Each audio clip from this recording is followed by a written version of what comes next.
ಮನವಿಯನ್ನು ಕೂಡ ಕೊಟ್ಟಿದ್ದು, ನಿಗದಿತ ಸಮಯದಲ್ಲಿ ಎಲ್ಲ ಪಾರ್ಟಿಗಳನ್ನು ಬಂದ್ ಮಾಡುವಂತೆ ಕಮಿಷನರ್ ಅವರಿಗೆ ಇವತ್ತು ಮನವಿಯನ್ನು ಮಾಡಿದ್ದೇವೆ.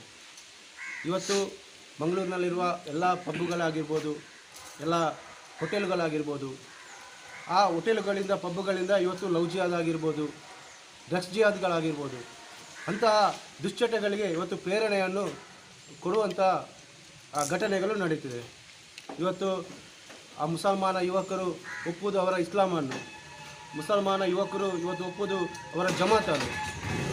ಅವರಿಗೆ ಪಾರ್ಟಿಗಳು ನಿಷಿದ್ಧ, ಅವರ ಇಸ್ಲಾಂ ಪ್ರಕಾರ ಅವರಿಗೆ ಸಂಗೀತ ನಿಷಿದ್ಧ, ಅವರ ಇಸ್ಲಾಮಿನ ಪ್ರಕಾರ ಅವರಿಗೆ ಪಾರ್ಟಿಗಳು ನಿಷಿದ್ಧ.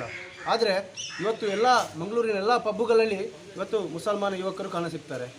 ಹಾಗಾಗಿ ಡಿಸೆಂಬರ್ 31ರ ತಾರೀಕಿನ ಏನು ಪಾರ್ಟಿಗಳು ಆಯೋಜನೆ ಆಗಿದೆ, ಎಲ್ಲ ಪಬ್ಬು ಮಾಲಕರಲ್ಲಿ, ಹೋಟೆಲ್ ಮಾಲಕರಲ್ಲಿ ಇವತ್ತು ನಾವು ಬಜರಂಗ ದಳದ ಮೂಲಕ ಆಗ್ರಹವನ್ನು ಮಾಡ್ತಿದ್ದೇವೆ. ಮುಸಲ್ಮಾನ ಯುವಕರಿಗೆ ಯಾವುದೇ ಪಾರ್ಟಿಗಳಿಗೆ, ಯಾವುದೇ ಪಬ್ಬುಗಳಿಗೆ ಇವತ್ತು ಪ್ರವೇಶವನ್ನು ನೀಡಬಾರದು ಎಂದು ಈ ಮೂಲಕ ನಾವು ಆಗ್ರಹವನ್ನು ಮಾಡ್ತಿದ್ದೇವೆ. ಇಲ್ಲ, ಈಗ ಪಾರ್ಟಿ